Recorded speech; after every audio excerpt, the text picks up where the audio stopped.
दोस्तों, चाइना में सीसीपी की डिक्टेटरशिप अब बहुत ही ज्यादा खतरे में है। लोग करोड़ों की संख्या में सड़कों पर नजर आ रहे हैं और एक ही स्वर में ये आवाज लगा रहे हैं कि हमें डेमोक्रेसी चाहिए। और बात इतनी आगे पहुंच चुकी है कि ये प्रोटेस्ट अब हिंसक होने लगे हैं।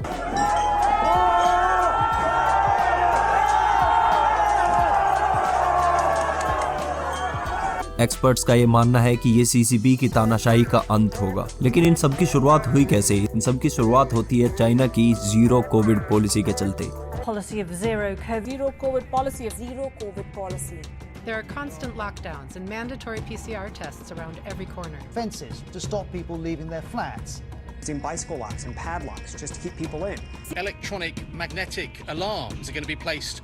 क्या है ये जीरो कोविड रूल्स और क्यों चाइना के लगभग हर बड़े शहर में और हर बड़ी यूनिवर्सिटी के छात्र सभी मिलकर इसका विरोध कर रहे हैं? और यहाँ एनडीटीवी और इंटरनेशनल मीडिया भी सभी मिलकर यही समझाने की कोशिश कर रहे हैं कि जीरो कोविड रूल्स के चलते कितनी जानें बचाई जा सकती हैं। तो आखिर सच्चाई है क्या? आइए पता करते हैं।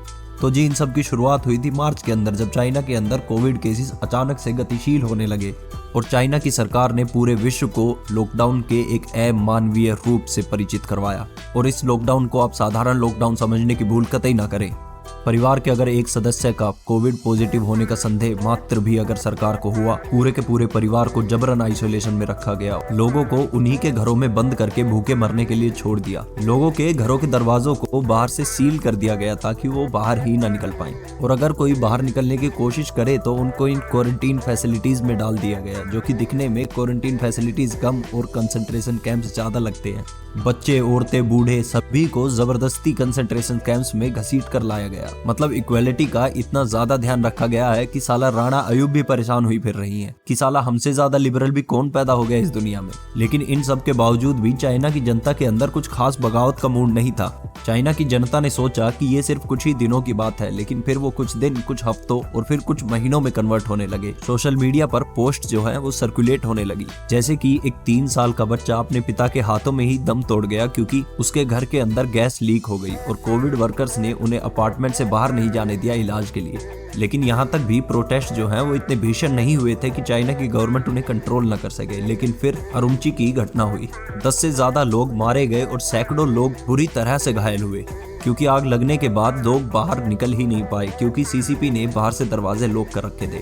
जीरो कोविड पॉलिसी के चलते 3 महीने से वो लोग उसी बिल्डिंग के अंदर कैद थे और आग बुझाने वाला दल भी बिल्डिंग के कंपाउंड तक नहीं पहुंच सका। और वजह इसकी आप समझ ही गए होंगे, वो भी बैरिकेटेड था। और इस घटना ने लोगों के अंदर भरे हुए बारूद को एक चिंगारी दी और इसी चिंगारी के चलते करोड़ों लोग आज सड़कों पर हैं और सीसीपी और शी जिनपिंग के अगेंस्ट प्रोटेस्ट कर रहे हैं। और इस तरह से सेंट्रल गवर्नमेंट के खिलाफ इतने बड़े स्केल पर प्रोटेस्ट होना चाइना जैसी जगह पर लोगों के लिए बिल्कुल भी आसान नहीं है, क्योंकि चाइना में 2017 से वीगर मुस्लिम्स को लाखों की संख्या में जो कंसंट्रेशन कैंप्स में डाला जा रहा है वो किसी से छुपा हुआ नहीं है, जिसको चाइना आज तक री एजुकेशन कैंप्स के नाम से बुलाता है। लेकिन फाइनली लोग करोड़ों की संख्या में एकजुट होकर डिक्टेटरशिप के खिलाफ आवाज उठा रहे हैं।